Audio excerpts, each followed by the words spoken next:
Hi gamers! My previous video, almost 5 years ago, of my Game Boy collection is actually one of my all-time most viewed collection videos. So that must mean that there are a bunch of you out there who have really fond memories of the machine. Although that video was about Game Boy, Game Boy Color and Game Boy Advance games.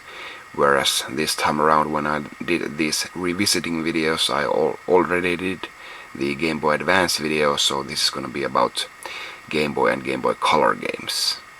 I have 59 in total, with heavy emphasis on the black and white Game Boy, not so much on the Game Boy Color. I actually didn't own a Game Boy Color back in the day. I did have the black and white Game Boy, but then I guess I skipped a generation of handheld gaming, just played by Nintendo 64, but then I again got the Game Boy Advance straight at launch. But still I do have the biggest classics here for Game Boy Color, I guess. But first let's start here with Alleyway, a basic Breakout clone, I guess, but it's still fun, like Breakout games, and they're really well suited to the black and white Game Boy screen. Puzzle games in general, that is.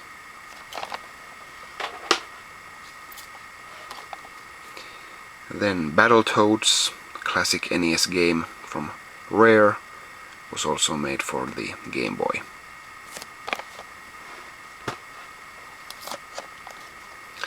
Bugs Bunny Crazy Castle 3 of Angry Video Game Nerd fame.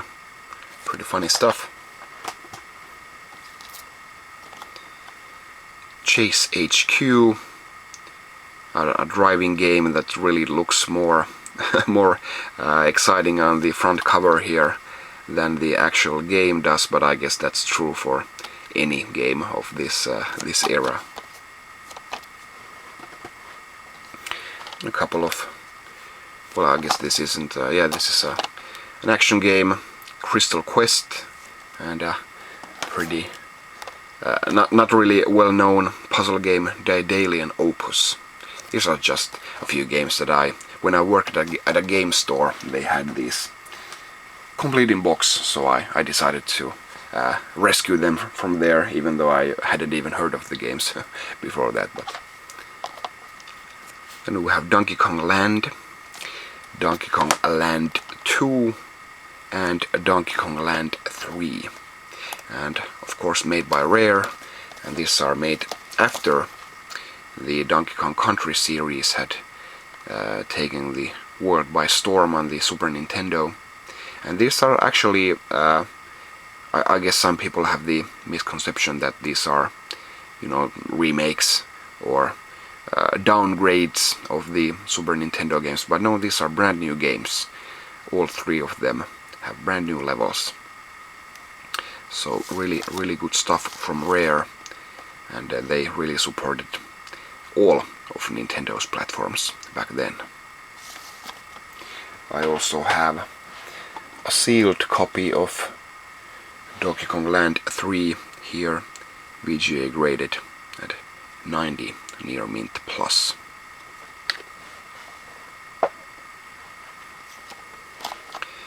Double Dragon 2, some classic beat 'em up action. Dr. Mario, again originally from the NES, and but it works quite well on the black and white Game Boy as well.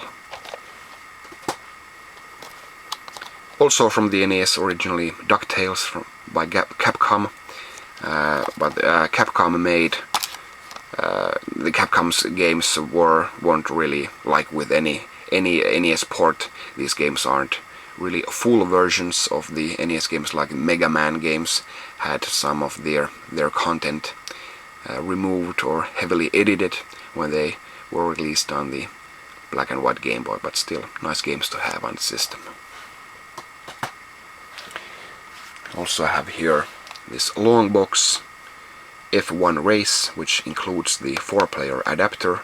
You can actually hook up four Game Boys and 4 game cards there and have a 4-player multiplayer game. That's pretty cool.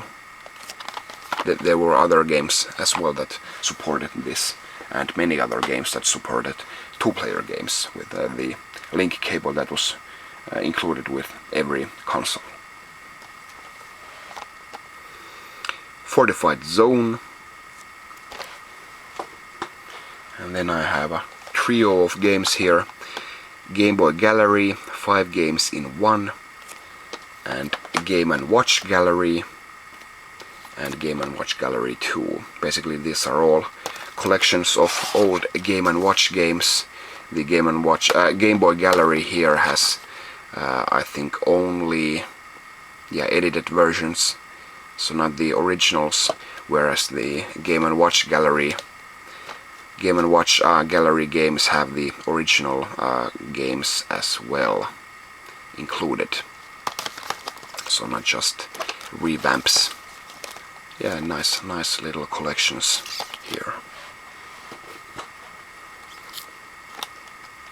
Golf, pretty self-explanatory. Harvest Moon GB, really a classic farming RPG series. Worked pretty well on the Game Boy Color as well. I like this moody cover here. It's almost like a horror game, but no, it's farming and pretty cheerful at that. Hook, based on the movie. Killer Instinct, another really good port of the Super Nintendo or arcade classic, again by Rare. But yeah, I guess it's still fun to have fighting games, but it really doesn't work all that well when you have only 2 face buttons on the console. Kirby's Dream Land, the first game that featured Kirby. So this is a pretty important game, and as you can see, Kirby was white back then, not pink. But they soon remedied that in the NES game. Classic platforming. Quirk, actually one of my favorite Game Boy games. Again, a puzzle game that doesn't require any quick reflexes, only your wits, and you have well, you can race against the clock, I guess, but basically it's all about you taking your time and trying to move this cool little tomato here from one part of the level to the other. And yeah, I really like Quirk. Had this back in the day as a little kid, and yeah, a really fun puzzle game.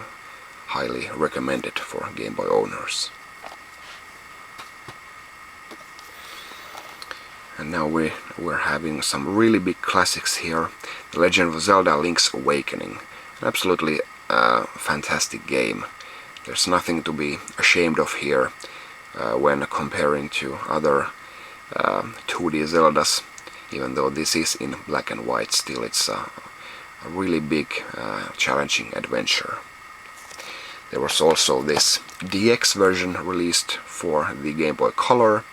There were a couple of these DX versions made of other games as well, and they included color and other features as well here. And there's actually an added dungeon here as well, which had basically color coding, so you needed to play this on the Game Boy Color in order to get through the game here.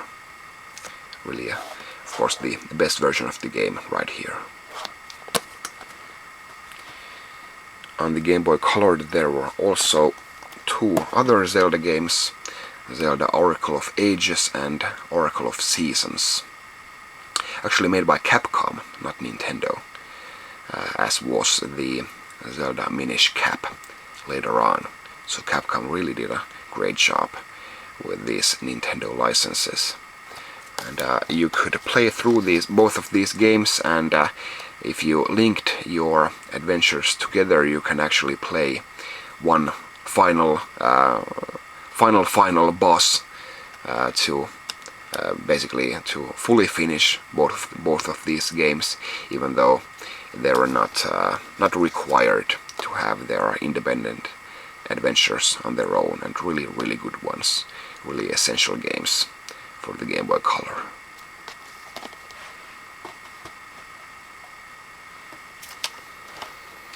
Looney Tunes Collector: The Martian Revenge,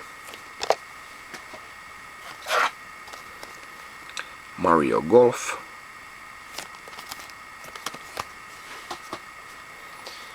some more puzzling Mario and Yoshi. It's also available on the NES. Mega Man 2. This is actually my only Mega Man game for the Game Boy, but I'm looking forward to getting the rest of them. I think there were all 5 of these on the original Game Boy, so nice input from Capcom here as well. But like I said previously, these are edited versions of the NES games, and so this isn't a one carbon copy of Mega Man 2, as you can see here from Rush the Dog, which was introduced in the 3rd NES game.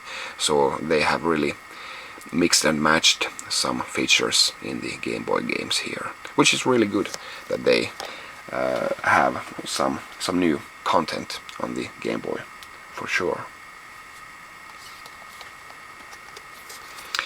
Metal Gear Solid on Game Boy Color.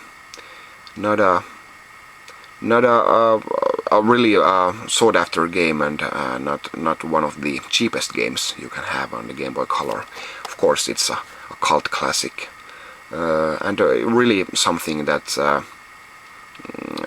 carried over the feel and gameplay of especially the MSX games, which of course fans think very much better than anything that was released on the NES with the name Metal Gear on it. So Metal Gear Solid, it's a really good game, released after the 3D game of the same name, Metal Gear Solid, on the PlayStation 1, but this has nothing to do with that, just the name. They share just the name. But I do remember Kojima saying that on the PlayStation 1 you had only power to have 4 guards on screen at any given moment, whereas on the Game Boy Color you could have 6 guards. So lots more tension in the gameplay and sneaking. So that's a nice little quote from Kojima there. Metroid 2: Return of Samus.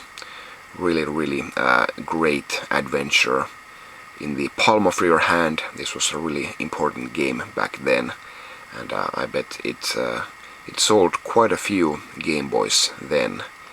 And yeah, it's actually quite rare to have a full sequel on the Game Boy, and nothing borrowed from any NES game.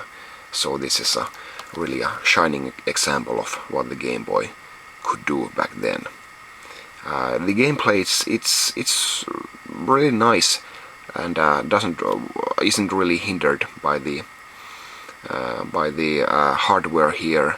But one thing that you really miss is a map.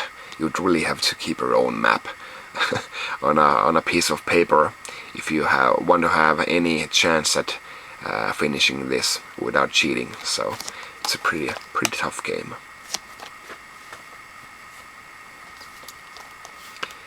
Mission Impossible,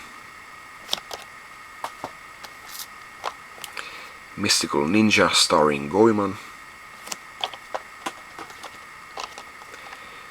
Nintendo World Cup. Sadly, this isn't for 4 players, just for 2 players, whereas the NES version had 4-player capabilities. Othello, Perfect Dark was actually released on Game Boy Color as well, after it was released on the Nintendo 64, and well, a very different game. Not a first-person shooter, of course, but I don't know, a bit Metal Gear-esque action and sneaking game. And now I think the moment many of you were waiting for, a couple of Pokemon games here, Pokemon Blue and Pokemon Gold. And yeah, that's it for my Pokemon collection on the Game Boy. I'm really, I know that I should get them all. I gotta catch them all, of course, and I'm looking for them. But actually, I have confessed this earlier that I didn't play Pokemon games as a kid. I just sort of missed them back in the day. But I guess I'll have to play through them when I'm retired or something like that. Otherwise, I don't have the time. But I do realize how hugely important games these were. And yeah, many people still say that these are among the best role-playing games ever.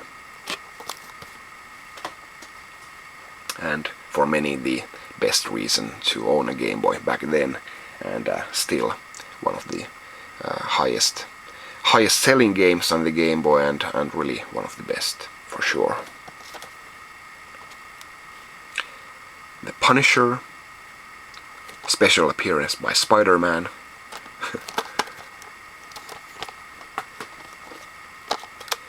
Geeks, one of my favorite puzzle games, again along with Quirk. This is a really simple, and again is very well suited to the black and white Game Boy. But you have to keep it's not just about using your wits. You actually have to have a perfect execution here as well. You're basically drawing lines and painting areas of the game screen while avoiding the enemy here in the middle of the screen, and some enemies also run along the lines. It's a really simple game, and it's actually hard to explain. You really should take a look at a couple of videos of Geeks and try to get it if you have a Game Boy. It's highly recommended.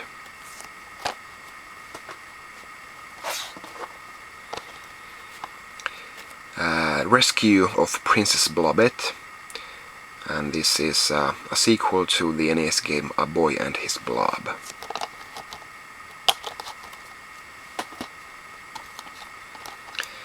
Revenge of the Gator, a pinball game. Not many of those on the Game Boy, so this is easily one of the best. Serpent, Shadow Warriors, also known as Ninja Gaiden in the US, and yeah, classic, really tough platforming action.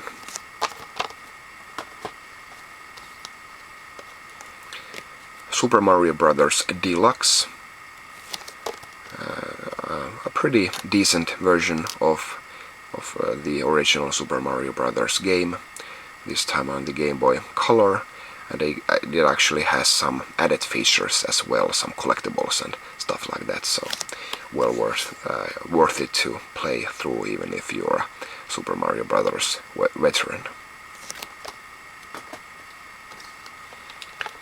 Super Mario Land, for me, the biggest reason originally to buy the Game Boy, a brand new Super Mario game that wasn't available and still isn't available anywhere else, so just on the black and white Game Boy. It's quite different in the look and feel of other Mario games and the gameplay, and it's actually quite different. Well, you don't have a Bowser here as your opponent. You have this a space alien called, was it Tatanga?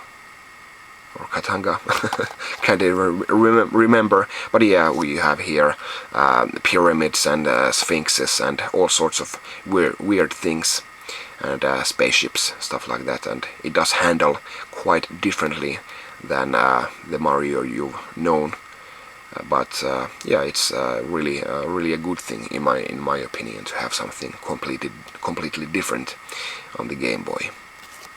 But they also released a sequel, Super Mario Land 2, 6 golden coins, and this is more of a traditional Mario game in the vein of or after Super Mario World came out, and this has a bigger Mario character here on the screen, whereas in the first Super Mario Land it was quite a small character.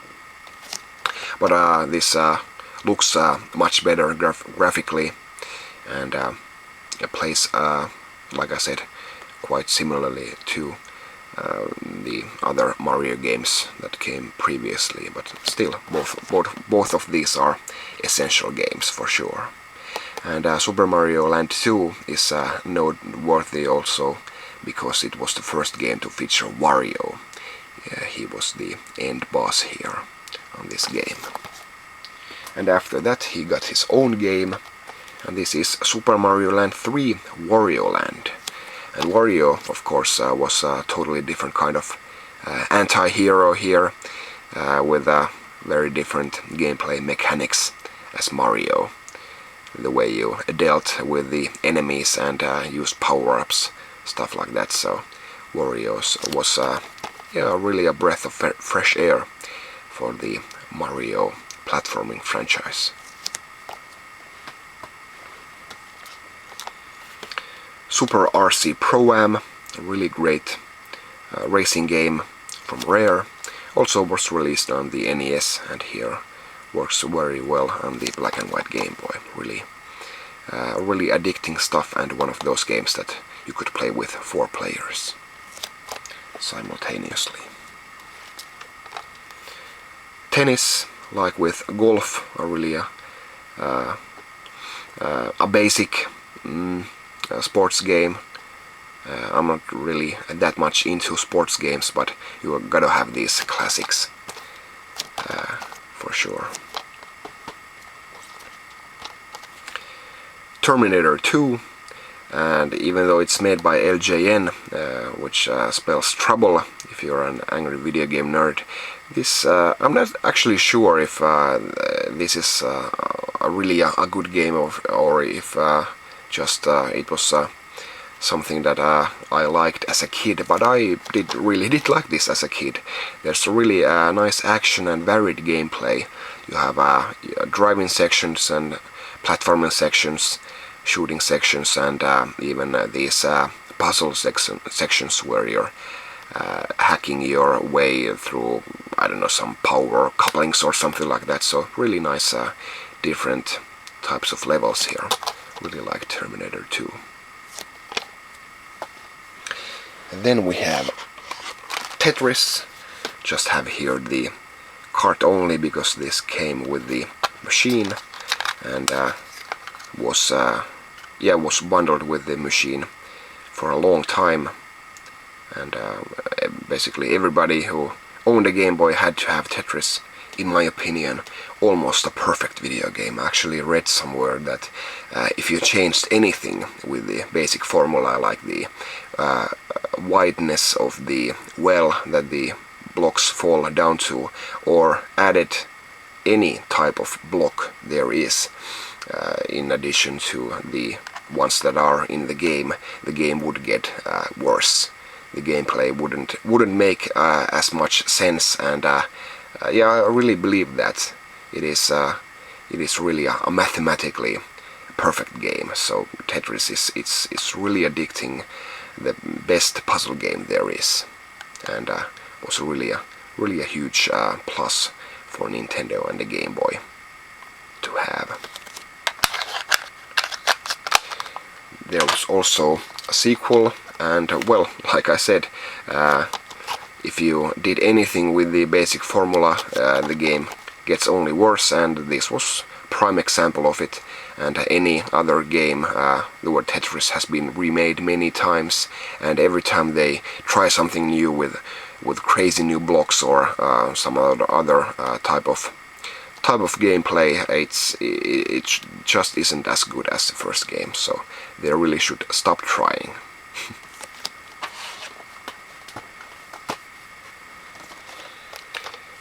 Wario Land 2, of course. Wario Land was a franchise that took off on its own. I think they made the Wario Land 2 was also available on Game Boy Color, and then there was a third game on Game Boy Color and a fourth game on the Game Boy Advance.